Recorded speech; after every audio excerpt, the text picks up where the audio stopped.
Hi guys, and welcome back to the podcast. Today, I'm here with Alex Millard. She's fresh off a run at the World Cross Country Championships in Australia, where she represented Great Britain at a senior level. She's also the European Under-23 Bronze Cross Country medalist, the winner of the Bucks Cross Country Championships, New Balance sponsored athlete, and all-round amazing runner. In this episode, we talk about her experience competing at the Worlds, how she's managed to stay uninjured and perform at her best consistently and keep making progress, how she got into running, her mindset during races, and some of her reflections on her recent racing experiences, including dealing with imposter syndrome and her recent run at the European Cross Country Championships. I hope you enjoy. Hey guys, I'm your host Indira, and welcome back to Fitter, Faster and Happier. If you want to perform better as an athlete, but also be your happiest and most fulfilled self, then this is the place for you.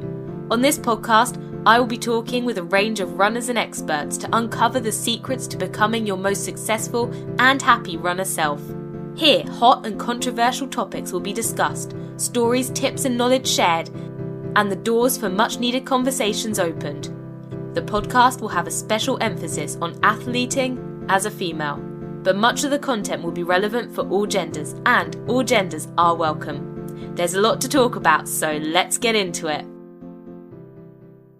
Hi Alex, welcome to the podcast. Hiya, thank you very much for having me. How are you today? How's your day been?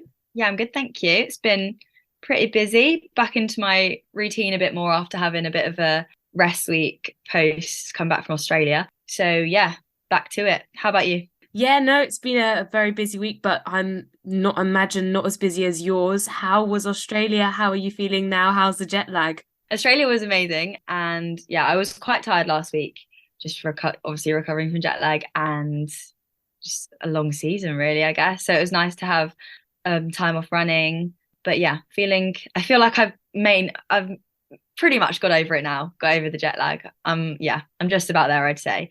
But yeah. What does a easy week look like for you then? Have you done anything new and exciting in your extra spare time, or is it a different form of training? I wouldn't say anything exciting, to be fair. I took a day at home, just doing absolutely nothing, just sort of recuperate a bit so that I was, socially okay. So then I came back to uni and felt fine, to be honest. It was lovely to see everyone again. I felt like I was away for ages. It was only a week, but I felt like I was away for a month.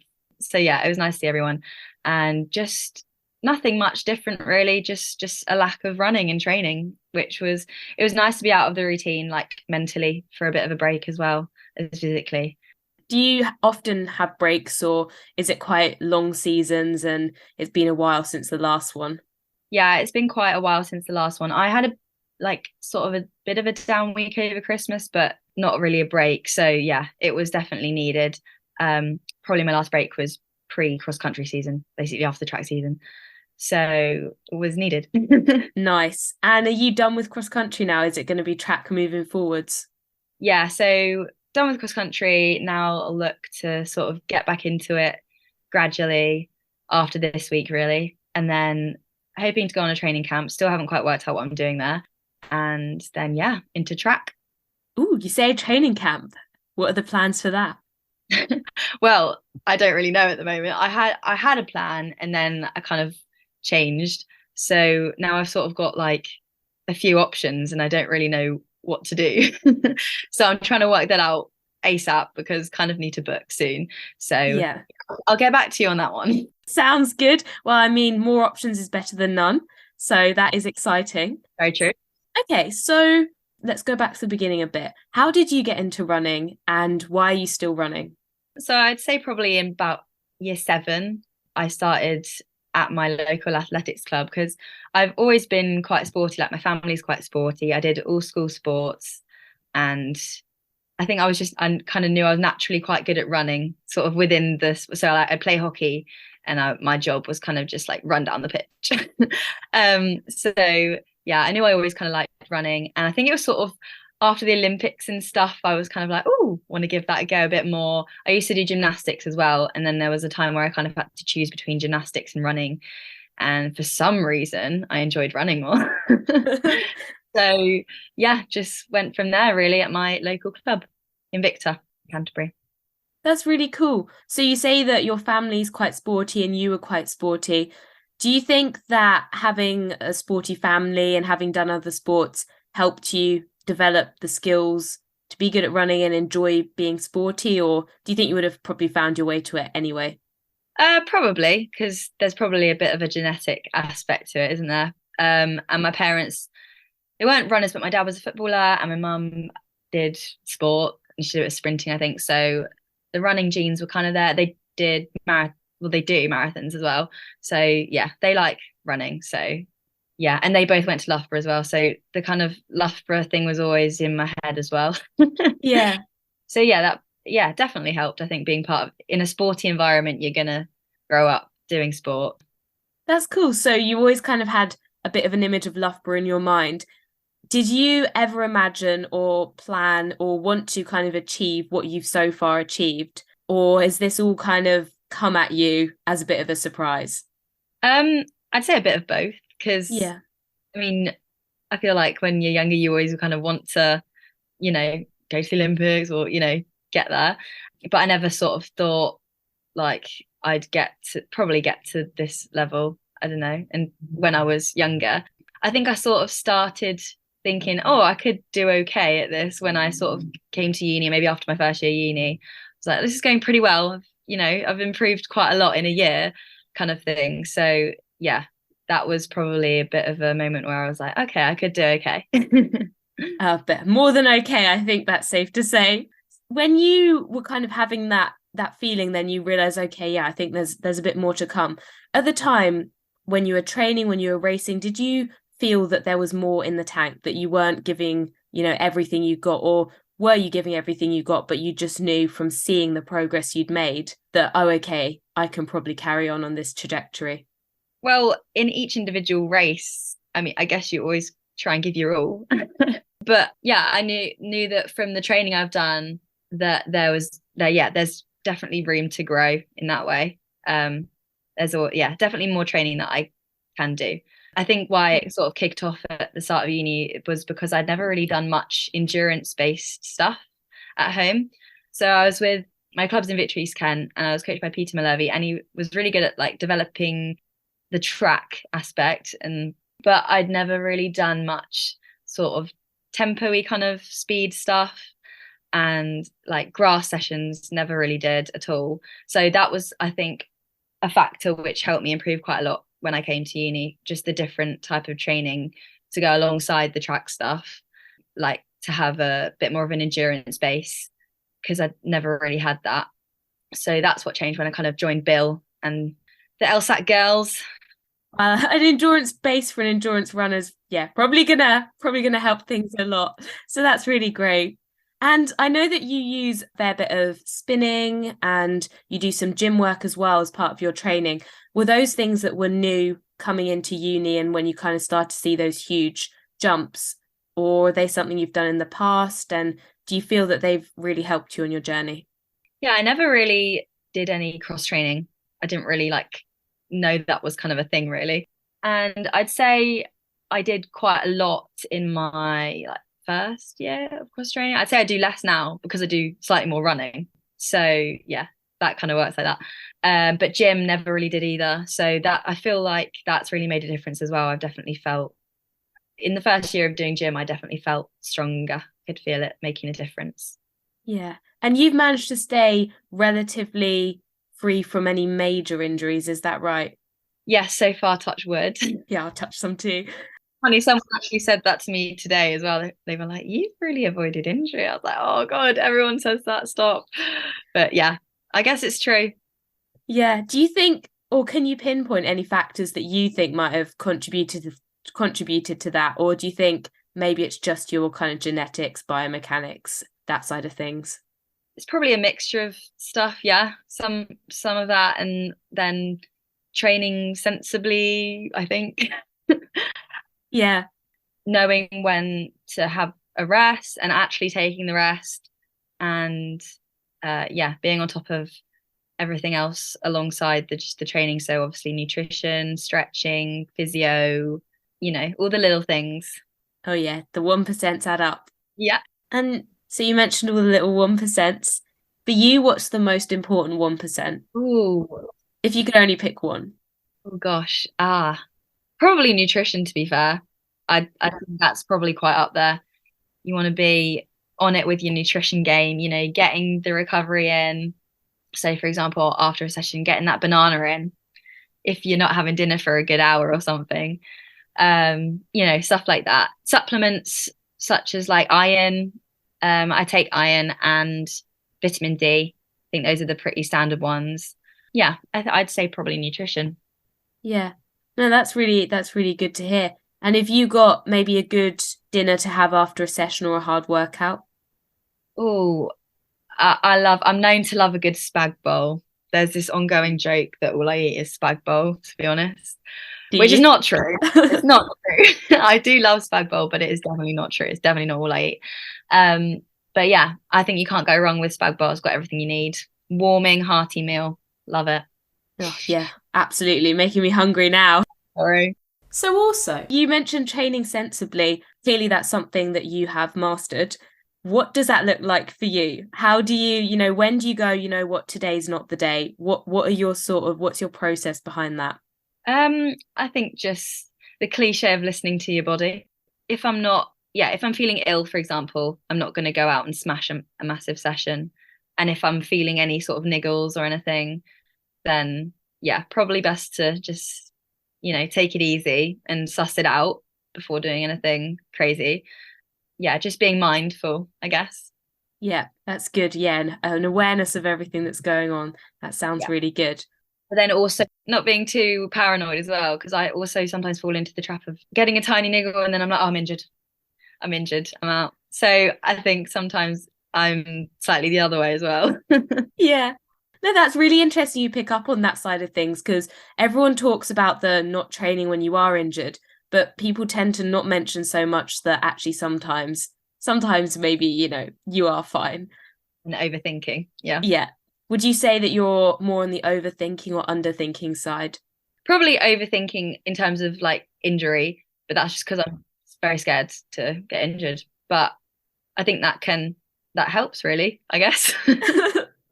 Okay, so you just came back from an incredible performance in Australia. For anyone who doesn't know, Alex just represented Great Britain as a senior, though she's currently an under 23. And she helped take her relay team up a place where they finished 6th in the World Championships. So we definitely need to touch on this. How was that experience for you? Did it match your expectations? It was such a cool experience. It was very hot.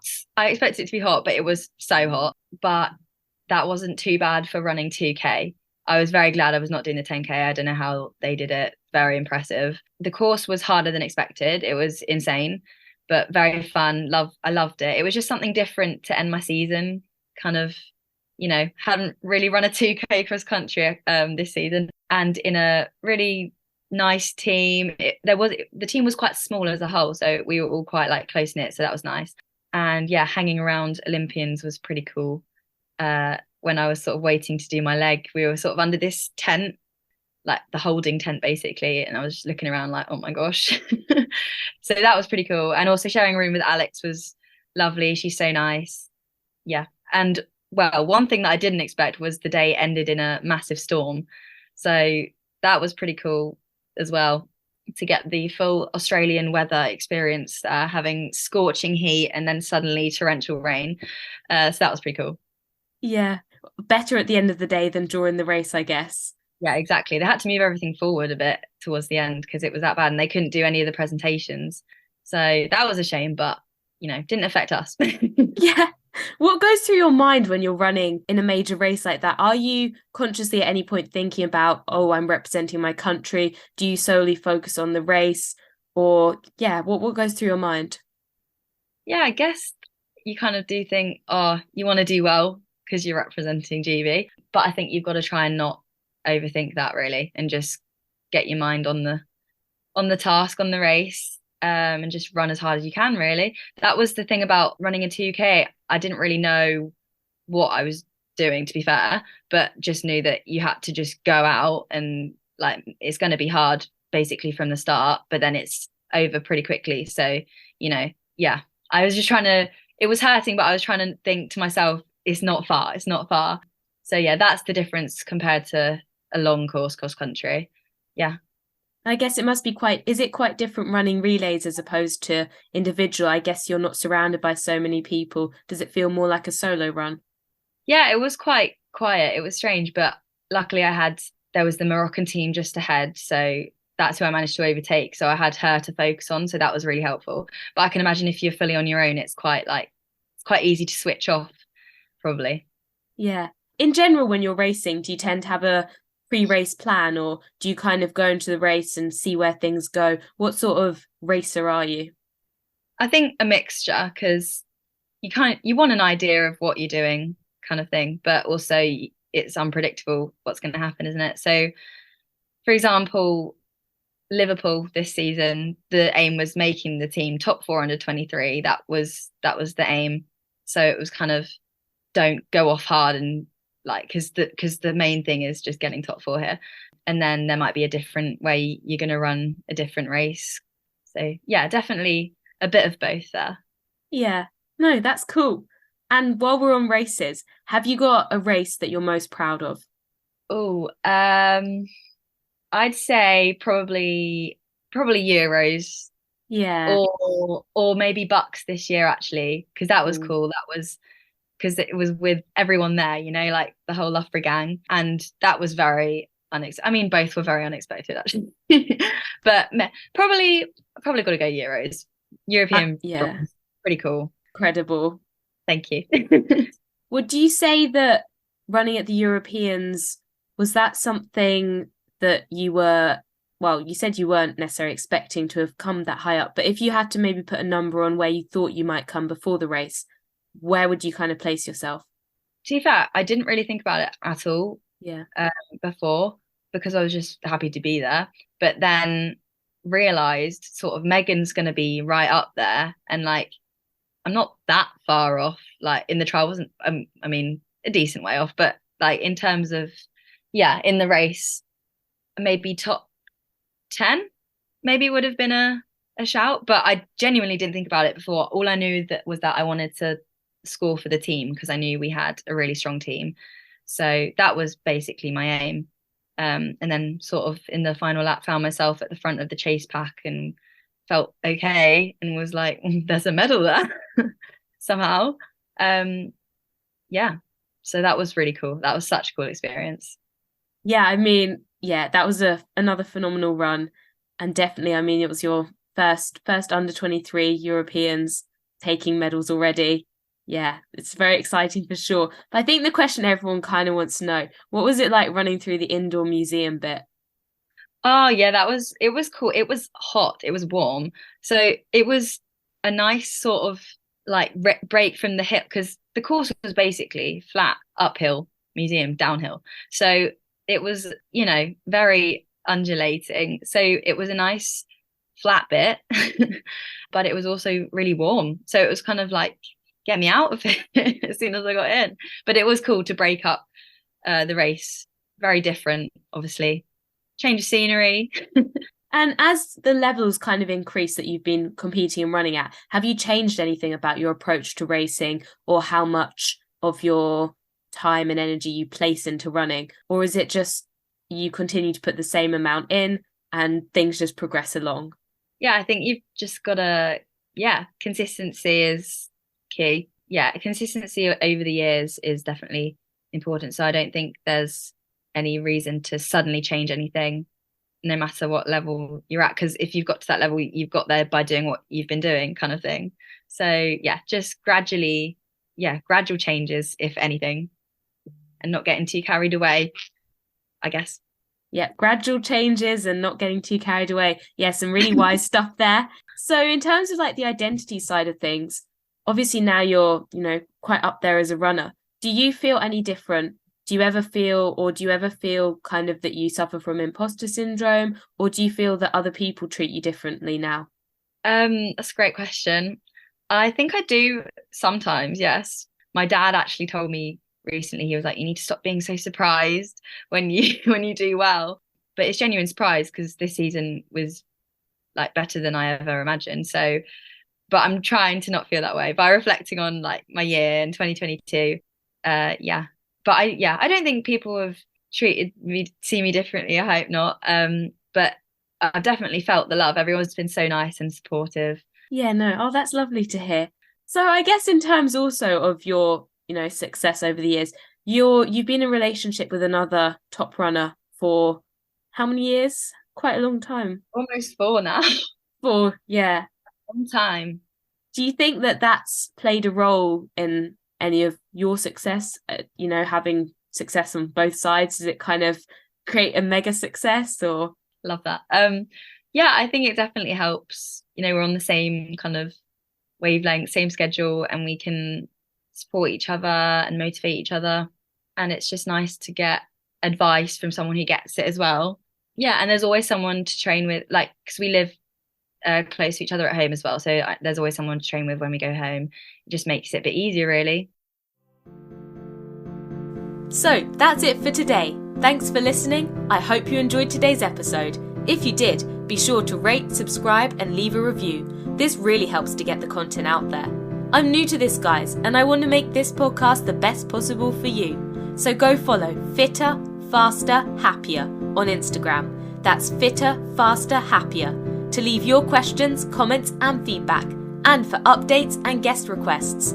All the best for the week ahead, guys. Run happy, live happy, be happy.